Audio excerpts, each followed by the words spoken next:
This video is going out between Christmas and New Year, and I know that isn't a holiday for everyone, but it is for many. So let's look at one of your priorities when you leave your project for a vacation.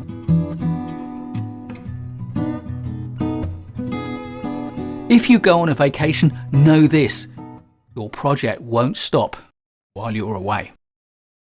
As a project manager, an important part of your job is to set your project up so that it can continue to thrive while you're away. And that scales. It's also your responsibility to set up your team to continue to thrive while you're away, if you're a team leader or a supervisor or a workstream lead. I think an important measure of a leader is not how much people notice your absence, but how well they're able to get on without you. If you're a great leader, they will get on fine without you. They will get on just as well.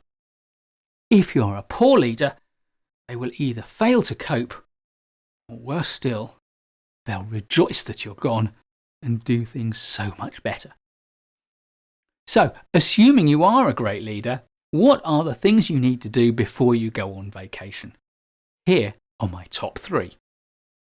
First, identify a deputy, someone who can stand in for you when you personally need to attend meetings or make decisions. This needs to be somebody that you can trust. Their judgment has to be good, and it's also got to be somebody that the rest of the team trust, because it is to this deputy that they are obviously going to go when they need guidance and support. The second thing is to brief that deputy well. If you want them to do a good job, you have to give them the resources to do it. First, make sure that they have all the context they need. Have they got access to all of the plans, all of the project definitions, all of the documentation, the templates, and the contact details that they will need to effectively stand in for you? Second, are they clear what their role is? Do they know what you will consider success to be? So that when you come back and debrief them, you can give them a great pat on the back and they will know that they've done a good job.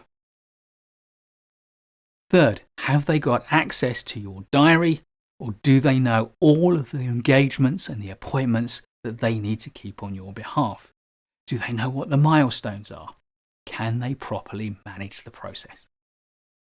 And fourth, critically, how much authority do they have to act in your name? Are there decisions that they can and can't take, or do they have complete authority? It has to be crystal clear between you how much authority you are delegating and where the limits of that authority are, if you are setting limits. And because deputising for you is a fantastic development opportunity, ideally, the fewer limits you can set, the better. And my third thing is to tidy up your mess.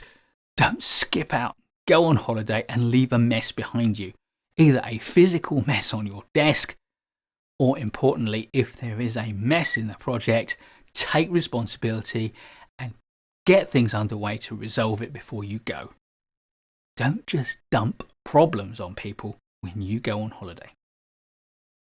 If you deputise properly, if you brief the person you've deputised, and if you make sure you leave them a project that's in a healthy state, you can go on holiday and enjoy it free from the distraction of your project, so that you return to work refreshed, relaxed, and ready for the next challenge.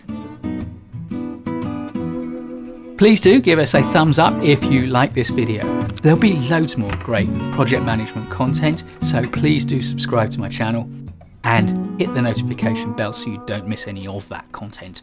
And I'll look forward to seeing you in the next one.